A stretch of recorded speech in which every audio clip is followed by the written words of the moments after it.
কৈলাস পর্বত নিয়ে মানুষ যত কথাই বলুক না কেন, বাস্তবে এই পাহাড়ের ভেতরে রহস্য এতটাই গভীর আর অদ্ভুত যে এখনো কেউ ঠিকভাবে বুঝে উঠতে পারেনি। কারণ এই পর্বত শুধু একটা সাধারণ বরফ ঢাকা পাহাড় না, বরং এমন একটা জায়গা যেটাকে ঘিরে এমন সব ঘটনা, প্রশ্ন আর ভয়ঙ্কর কাহিনী আছে যেগুলোর আজ পর্যন্ত বৈজ্ঞানিক ব্যাখ্যা মেলেনি। প্রথমে যেটা সবাই জানে না সেটা হলো এই পর্বতের অবস্থানই পৃথিবীর সবচেয়ে দুর্গম জায়গার মধ্যে পড়ে। মানে এটা পড়ে হিমালয়ের একেবারে ভিতরে তিব্বতের অঞ্চলে, যেখানে পৌঁছানোই সাধারণ মানুষের জন্য সহজ কথা না। এর উচ্চতা 21,000 ফুটেরও বেশি। শুনলে মনে হয় সাধারণ একটা পাহাড়, কিন্তু আসল রহস্য হয় এর গঠন নিয়ে। কারণ পুরো পাহাড়টা এত নিখুঁতভাবে ঠিক পিরামিডের মতো তৈরি যে কোনো মানুষ দেখলে অবাক হয়ে যায়। এর আশেপাশের পাহাড়, বরফ সবকিছুর গঠন স্বাভাবিক, কিন্তু কৈলাসের আকৃতি এত নিখুঁত যে বিজ্ঞানীরা এটা দেখে থমকে যায়। এমনকি এই পাহাড়ের চারপাশে দেখা যায় বরফ কখনো গলে না, সবসময় জমে থাকে। অথচ পাশে থাকা অন্য পাহাড়ে বরফ গলে যায়। এখানে রহস্যের শুরু না। আরো ভয়ঙ্কর ব্যাপার হলো এই পাহাড়ের চারদিক থেকে চারটা নদী বের হয়ে, যেগুলো হচ্ছে ব্রহ্মপুত্র, সিন্ধু, শতদ্রু আর কর্ণালী, যেগুলো পুরো ভারত, চীন, নেপাল, বাংলাদেশ সহ এশিয়ার বড় বড় অংশে বয়ে যায়। এই নদীগুলোর উৎস নিয়ে এতদিন গবেষণা করা হলেও এখনো পর্যন্ত কেউ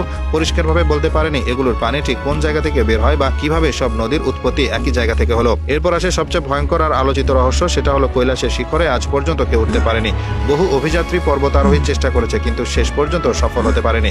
কেউ মাঝপথ থেকে অসুস্থ হয়ে ফিরে এসেছে, কেউ নিখোঁজ হয়ে গেছে, কেউ আবার পাহাড়ের রহস্যজনক পরিবেশে মারা গেছে। এরপর চীন সরকার নিজে থেকে ঘোষণা দিয়েছে যে কেউ এই পর্বতের চূড়ায় ওঠার অনুমতি পাবে না। এর কারণ কেউ পরিষ্কারভাবে বলেনি, কিন্তু বাস্তবে এটা পৃথিবীর একমাত্র বড় পাহাড় যার চূড়ায় কেউ কখনো ওঠেনি। এটা ইতিহাসের অনন্য। আরেকটা রহস্য হলো এই পর্বতের আশেপাশে গেলে সময়ের গতি বদলে যায়। বহুবার এমন ঘটনা ঘটেছে যে কারো ঘড়ির সময় অস্বাভাবিকভাবে এগিয়ে গেছে বা পিছিয়ে গেছে। অনেকে বলে এখানে অজানা চৌম্বক শক্তি বা মহাকাশের কোনো প্রভাব কাজ করে, যার জন্য এই সময়ের গোলমাল হয়। আরো ভয়ঙ্কর কথা হলো বহু মানুষ বলে তারা এই এলাকাতে এমন সব উড়ন্ত বস্তু দেখেছে যেগুলো দেখতে ইউএফওর মতো, মানে ভিনগ্রহীদের যানবাহনের মতো। এদিকে স্থানীয় তিব্বতী মানুষরা বিশ্বাস করে এই পর্বতের ভেতরে ভগবান শিবের বাস। তারা মনে করে এই পর্বত পুরো পৃথিবীর শক্তির কেন্দ্র, এখানে ঈশ্বরের বাস, এই জন্য কেউ অসম্মান করতে পারে না। আবার অনেকের মতে এই পাহাড়ের নিচে পুরনো কোনো গোপন শহর আছে যেখান থেকে বাইরে কোনো উন্নত শক্তির সঙ্গে যোগাযোগ হয়।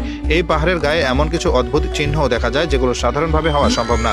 মনে হয় কেউ ইচ্ছাকৃতভাবে পাথরের গায়ে খোদাই করেছে বা কোনো উন্নত প্রযুক্তির মাধ্যমে বানানো হয়েছে। শুধু তাই না, আশেপাশের এলাকায় এমন কিছু প্রাণীও দেখা যায় যেগুলোর অস্তিত্ব এখনো আধুনিক বিজ্ঞান মেনে নেয়নি। বিশেষ করে ইয়েতি বা স্নোম্যানের কথা শোনা যায়, যাদের দেখা গেলে